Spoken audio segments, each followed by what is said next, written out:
শুরু করছি আজকের গল্প শিবরাম চক্রবর্তীর লেখা গোবর্ধন ও হর্ষবর্ধনের বাঘ শিকার।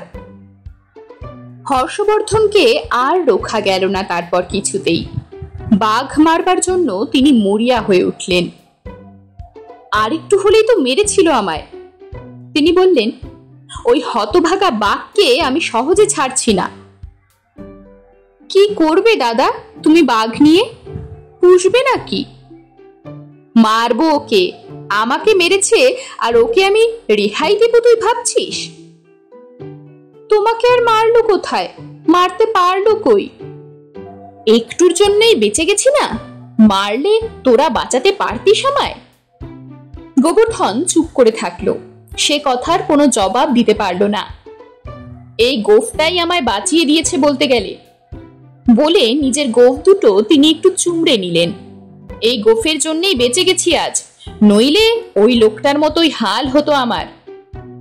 মৃতদেহটির দিকে তিনি অঙ্গুলি নির্দেশ করেন। গোফ বাদ দিয়ে ও তো খোদ আমি, আমার মতোই হুবহু। ও না হয়ে আমিও হতে পারতাম। কি হতো তাহলে বলতো? গোবরা সে কথারও কোনো সদুত্তর দিতে পারে না। এই চৌকিদার! হঠাৎ তিনি হুঙ্কার দিয়ে উঠলেন, একটা বন্দুক জোগাড় করে দিতে পারো আমায়? যত টাকা লাগিয়ে দেব। বন্দুক দিয়ে কি করবেন বাবু? বাঘ শিকার করব। আবার কি? বন্দুক নিয়ে কি করে মানুষ? বলে আমার প্রতি ফিরলেন। আমার এই বীরত্ব কাহিনীটাও লিখতে হবে আপনাকে। যত সব আজেবাজে গল্প লিখেছেন আমাকে নিয়ে, লোকে পড়ে হাসে কেবল। সবাই আমাকে নিয়ে হাসাহাসি করে শুনেছি। তার কি হয়েছে? লিখে দেব আপনার শিকার কাহিনী। এই বাঘ মারার গল্পটাই লিখে দেব আপনার। কিন্তু তার জন্যে বন্দুক ঘাড়ে এত কষ্ট করে প্রাণপণে বাঘ মারতে হবে কেন? বনে বাদারেই বা যেতে হবে কেন? বাঘ মারতে এত হাঙ্গামার কি মানে আছে? বন্দুকের কোনো দরকার নেই। সাপ ব্যাং একটা হলেই হলো। কলমের কেরামতিতে সাপ ব্যাং দিয়েই বাঘ মারা যায়।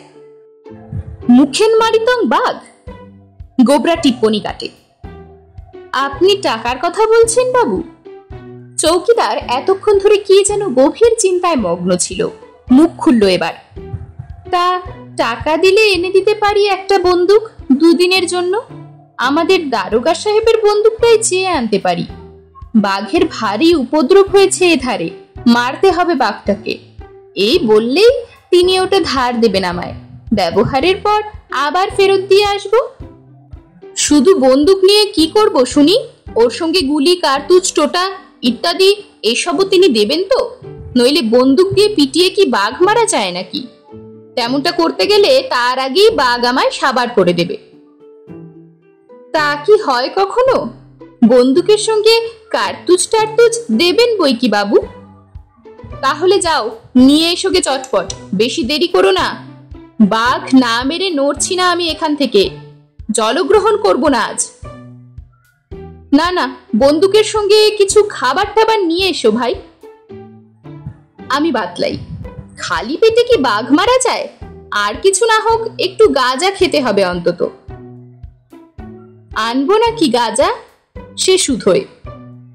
গাঁজা হলে তো বন্দুকের দরকার হয় না। বনে বাদারেও ঘুরে মরতে হয় না। বন্দুকের বোঝা বইবারও কোনো প্রয়োজন হয় না। ঘরে বসেই বাঘ মারা যায় বেশ। আমি জানাই, না না, গাঁজা ফাজা চাই না। বাবু ইয়ার কি করছে তোমার সঙ্গে? তুমি কিছু রুটি, মাখন, বিস্কুট, চকলেট এইসব এনো, পাও যদি। গোবরা বলে দেয়।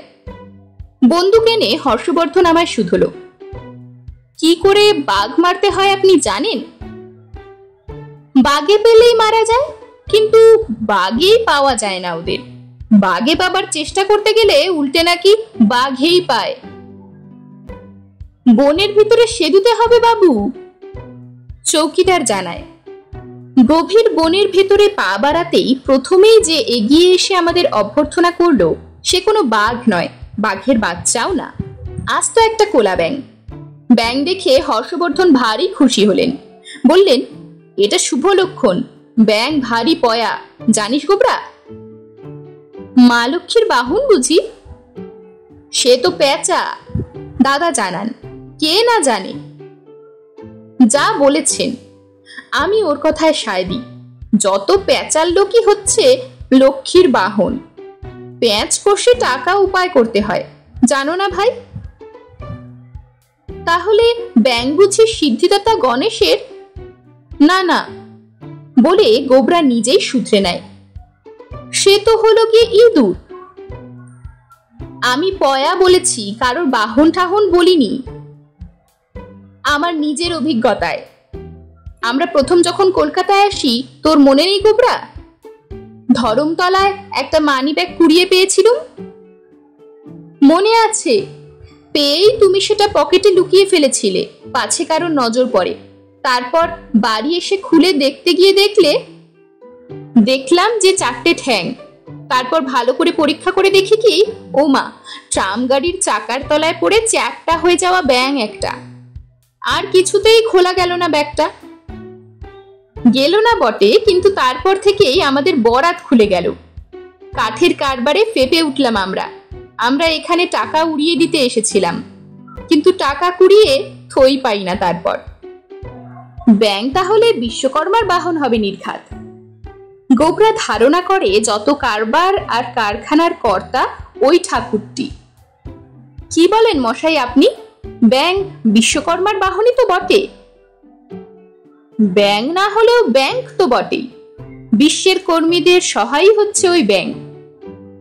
আর বিশ্বকর্মাদের বাহন বোধহয় ওই ওয়ার্ল্ড ব্যাংক। ব্যাংক থেকেই ব্যাংক, একই কথা। হর্ষবর্ধন উচ্ছ্বসিত হন।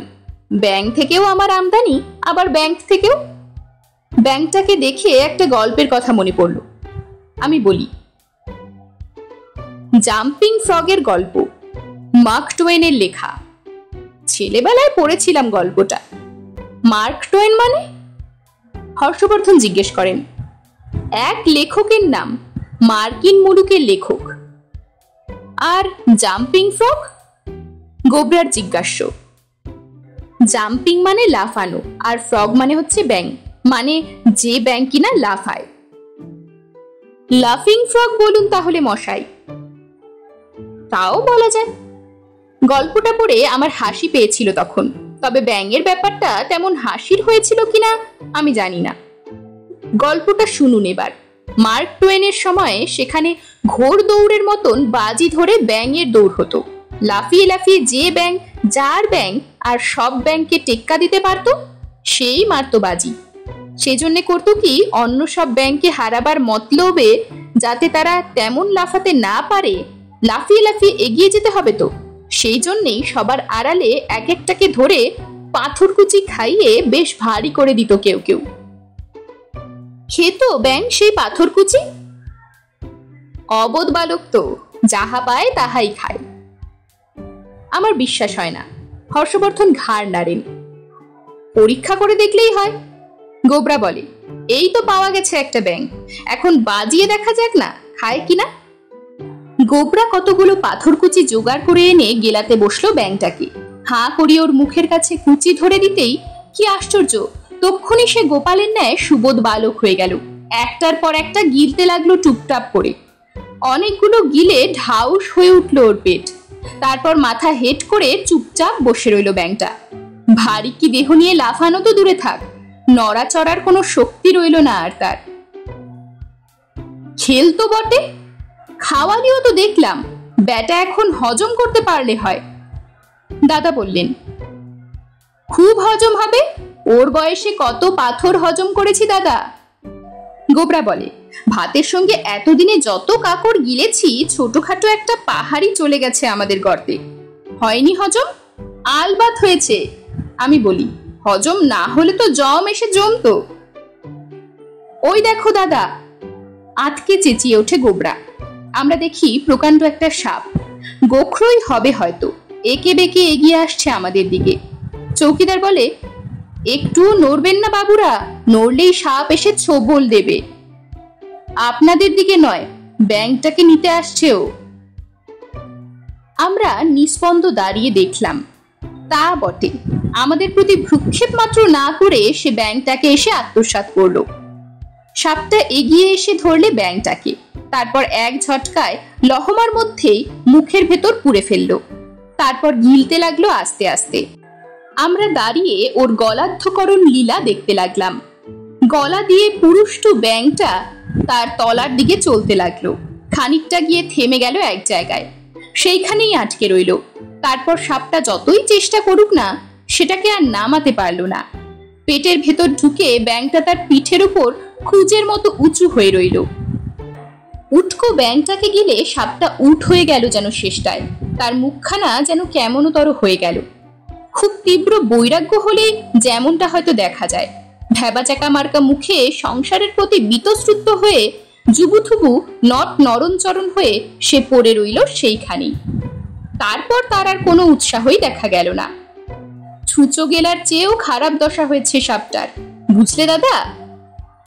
সাপের পেটে ব্যাঙ, আর ব্যাঙের পেটে যত পাথরকুচি। আগে ব্যাঙ পাথরকুচিগুলো হজম করবে, তারপরে সে হজম করবে গিয়ে ব্যাঙটাকে। সে বোধহয় আর ওদের এ জন্মে নয়। ওদের কে কাকে হজম করে দেখা যাক। আমি তখন বলি, ততক্ষণে আমাদেরও কিছু হজম হয়ে যাক, আমরাও খেতে বসিয়ে ধারে। চৌকিদারের আনা মাখন, রুটি ইত্যাদি খবরের কাগজ পেতে খেতে বসে গেলাম আমরা। সাপটার অদূরেই বসা গেল। সাপটা মার্বেলের গুলির মতন তালগোল পাকিয়ে পড়ে রইল আমাদের পাশেই।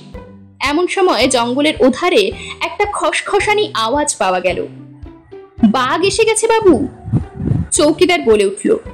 শুনেই না আমরা তাকিয়ে দেখি, সত্যি ঝোপঝাড়ের আড়ালে বাঘটা আমাদের দিকে তাক করে দাঁড়িয়ে। রুটি মাখন টাখন শেষ পর্যন্ত বাঘের পেটেই গেল দেখছি। দেখে আমি দুঃখ করলাম। কি করা যাবে? আমরা চেটেপুটে খেয়ে ফেলেছি না সব? ওর জন্য রেখেছি নাকি? বলল গোবরা, পাউরুটির শেষ চিলতেটা মুখের মধ্যে পুরে দিয়ে। যেমন করে পাথর কুচিগুলো সাপের পেটে গেছে, ঠিক সেইভাবে। আমি বিশদ বর্ণনা করি। এক গুলিতে সাবার করে দিচ্ছি না বেটাকে, দাঁড়ান না, বলে হর্ষবর্ধন হাতে কি একটা তুললেন। ওমা, এটা যে সাপটা বলে কিন্তু আতকে উঠলেন। বন্দুকটা গেল কোথায়? বন্দুক আমার হাতে বাবু, বলল চৌকিদার। আপনি তো আমার হাত থেকে নেননি বন্দুক, তখন থেকেই আমার হাতে আছে। তুমি বন্দুক ছুটতে জানো? না বাবু, তবে তার দরকার হবে না। বাঘটা এগিয়ে এলে বন্দুকের ঘায়ে ওর জান খতম করে দেব।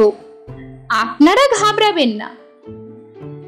হর্ষবর্ধন ততক্ষণে হাতের সাপটাকে 3 পাক ঘুরিয়ে ছুড়ে দিয়েছেন বাঘটার দিকে। সাপটা সবেগে পড়েছে গিয়ে তার উপর, কিন্তু তার আগেই না কয়েক চক্করের পাক খেয়ে সাপের পেটের থেকে ছিটকে ব্যাঙটা, আর ব্যাঙের গর্ত থেকে যত পাথরকুচি তীর বেগে বেরিয়ে ছড়ার মতন বেরিয়ে লেগেছে গিয়ে বাঘটার গায়ে, তার চোখে মুখে নাকে। হঠাৎ এই বেমক্কা মার খেয়ে বাঘটা ভিড়মি খেয়েই যেন অজ্ঞান হয়ে গেল তৎক্ষণাৎ। আর তার নড়াচড়া নেই। সর্পাঘাতে মারা গেল নাকি বাঘটা? আমরা পায়ে পায়ে বাঘটার দিকে এগোলাম। চৌকিদার আর দেরি না করে বন্দুকের কুদার ঘায়ে বাঘটার মাথা থেতলে দিল, দিয়ে বলল, আপনার সাপের মারেই মারা পড়েছে বাঘটা, তাহলেও সাবধানের মার নেই বাবু, তাই বন্দুকটাও মারলাম তার উপর। এবার কি করা যাবে?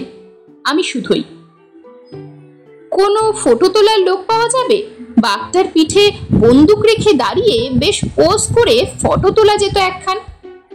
এখানে ফটোওয়ালা কোথায় বাবু, এই জঙ্গলে? বাঘটা নিয়ে গিয়ে আমি ভেট দেব দারোগা বাবুকে, তাহলে আমার ইনামও মিলবে, আবার চৌকিদার থেকে এক চোটে দফাদার হয়ে যাব। এই বাঘ মারার দরুন, বুঝলেন? দাদা করলো বাঘের দফারফা, আর তুমি হলে গিয়ে দফাদার। গোবরা বলল, বারে, সাপ ব্যাং দিয়েই বাঘ শিকার করলেন আপনি দেখছি। আমি বাহবা দিলাম ওর দাদাকে। এরকমই আরো সব গল্প পেতে চ্যানেলটিকে সাবস্ক্রাইব করে দেবেন, আর গল্পটি যদি ভালো লেগে থাকে তাহলে লাইক, শেয়ার আর কমেন্ট করে দেবেন।